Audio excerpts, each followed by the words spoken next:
bonsoir une fois encore. Merci de la fidélité renouvelée à votre émission sur les arts et de la culture. Votre émission qui reçoit aujourd'hui le grand maître des arts et de la culture internationalement connu.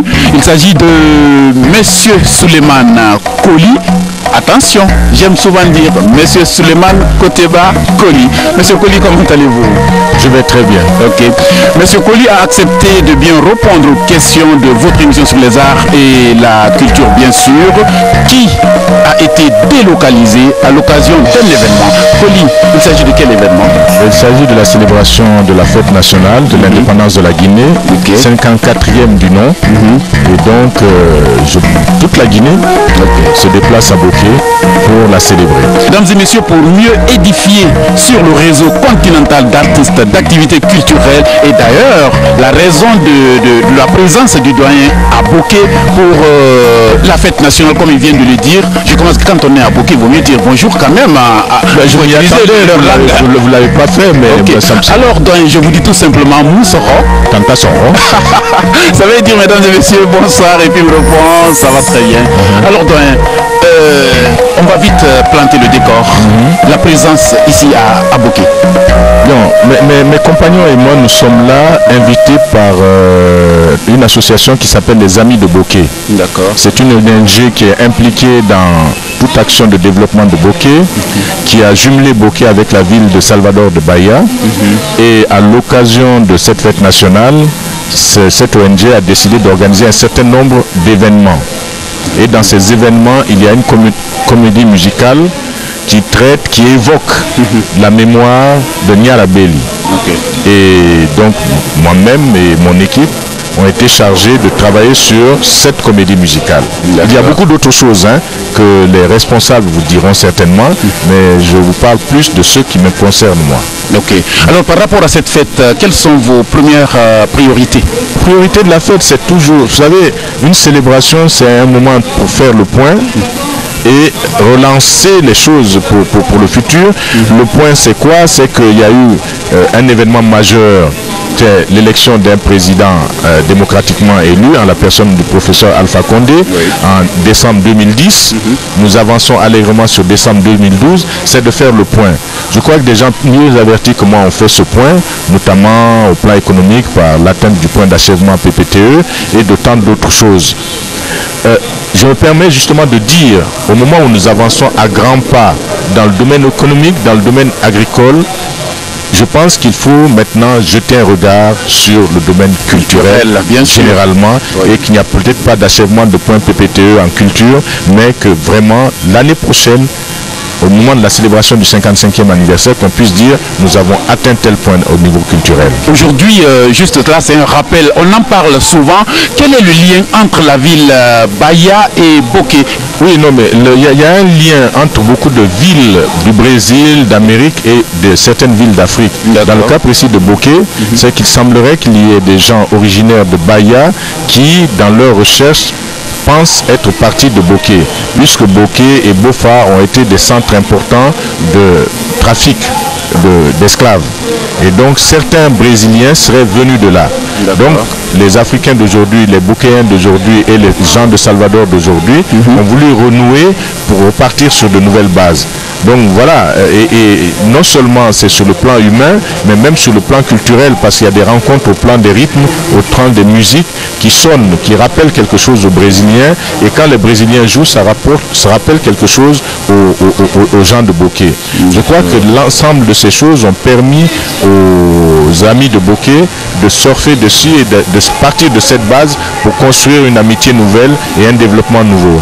On se rappelle bien sûr lors de la visite du président pour un tout petit peu montrer le lien entre ces deux villes. Un de nos confrères a réalisé un clip que je vais vous proposer quand même. Je ne sais pas si vous connaissez d'ailleurs le clip. Je connais le clip. Dans lequel on a la grande Achakone, il y a Sekouba Kanya Kouyaté et puis il y a Takana Zayem. Tout à fait. Vous avez regardé une fois ce clip? Plusieurs fois. Quelle a été votre impression? Non, très belle impression. Je trouve que le clip est bien réalisé.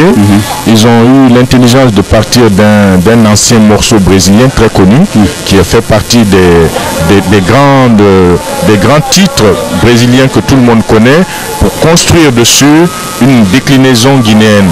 C'est vraiment un travail de fusion et au plan de l'image c'est réussi. Je trouve que c'est un clip réussi. Alors, mesdames et messieurs, comme le doyen vient de le dire, c'est réussi. Alors, pour permettre un peu de souffler, est-ce qu'on peut vous donner un petit extrait de ce clip? Avec plaisir. J'apprécie beaucoup. Avec plaisir, okay. Avec plaisir. Mesdames et messieurs, suivez. Imbalae, Imbalae, menininha do tempo, embala pra lá, embala pra cá. Menininha do tempo, embala pra lá, embala pra cá. Menininha do tempo, Imbalae,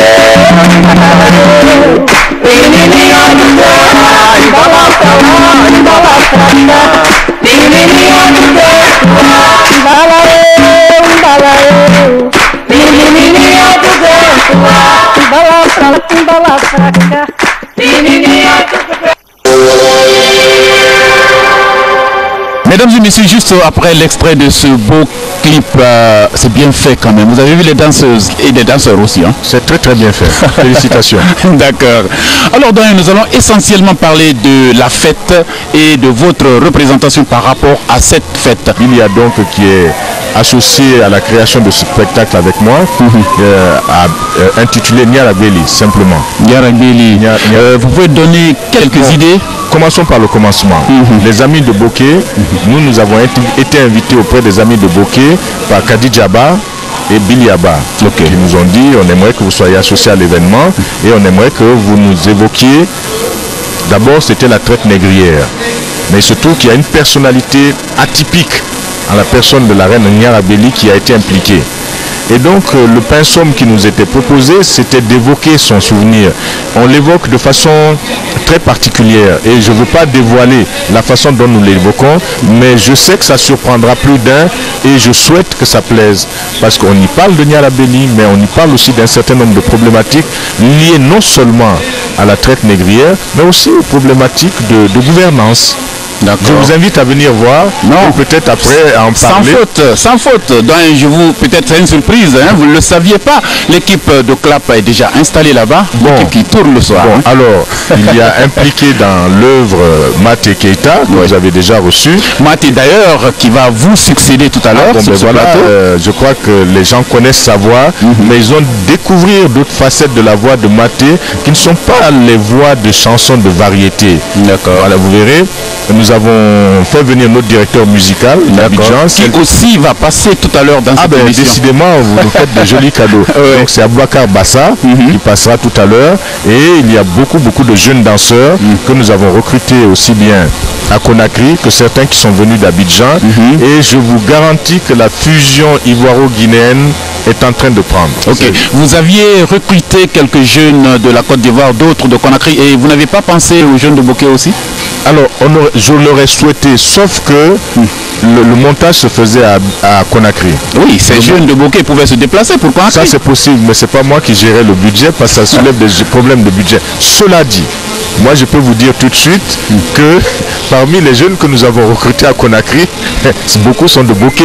Quelle coïncidence. On n'a pas besoin de résider à Bokeh pour être originaire de Bokeh. Il y a aussi des jeunes de l'ISAC d'ailleurs que j'ai recrutés, dont certains sont de Bokeh. Alors si je comprends très bien selon votre explication, doyen, on dirait que c'est une initiative privée.